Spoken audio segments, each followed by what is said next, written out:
Hello friends, welcome to పల్లవి వంటిల్లు. ఈరోజు కిస్మిస్ ఓట్స్ లడ్డు ఎలా తయారు చేయాలో చూద్దామండి. ముందుగా బౌల్ తీసుకొని 1 కప్పు కిస్మిస్ వేసుకోవాలి. ఇందులో అరకప్పు వరకు వేడి వాటర్ వేసుకొని వీటిని ఒక 20 నిమిషాల వరకు నానబెట్టుకోవాలండి.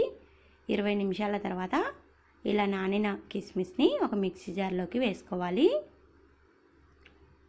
వాటర్తో సహా వేసేసుకోవాలండి. ఇందులోనే అరకప్పు ఖర్జూరం ముక్కల్ని సన్నగా కట్ చేసుకొని వేసుకోవాలి. ఇలా వేసుకొని మెత్తని పేస్ట్లా గ్రైండ్ చేసుకొని పక్కకు పెట్టుకోవాలండి. ఇప్పుడు స్టవ్ పై కడాయి పెట్టుకొని 1 కప్పు ఓట్స్ వేసుకొని ఫ్రై చేసుకోవాలి. మంటని లో ఫ్లేమ్లో పెట్టి ఒక 5 నిమిషాల వరకు బాగా ఫ్రై చేసుకోవాలండి.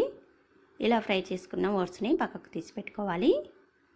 ఇదే ప్యాన్లో మనం ముందుగా పేస్ట్ చేసి పెట్టుకున్న ఖర్జూరం కిస్మిస్ని వేసుకొని వీటిని కూడా ఫ్రై చేసుకోవాలి. ఇది మొత్తం గట్టిపడేంత వరకు ఫ్రై చేసుకోవాలండి. దీనిలో ఉన్న వాటర్ అంతా పోయి ఇలా గట్టిగా అయ్యేంత వరకు ఫ్రై చేసుకొని పక్కకు పెట్టుకోవాలి. ఇలా ఒక ప్లేట్లోకి తీసుకొని వీటిని చల్లారి పెట్టుకోవాలి. ఇది కొద్దిగా చల్లారాక ఇందులో ఫ్రై చేసి పెట్టుకున్న ఓట్స్ వేసుకొని బాగా కలుపుకోవాలండి.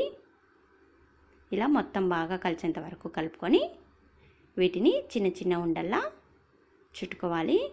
మీకు ఏ సైజులో కావాలంటే ఆ సైజులో చిన్న చిన్న బాల్స్లా చేసుకొని పక్కకు పెట్టుకోవాలండి. చాలా టేస్టీగా ఉండే ఓట్స్ కిస్మిస్ లడ్డు రెడీ అయిపోయిందండి. ఈ వీడియో మీకు నచ్చితే లైక్ చేయండి, షేర్ చేయండి. పల్లవి వంటిల్లు ఛానల్ని సబ్స్క్రైబ్ చేసుకోండి. Thank you for watching friends.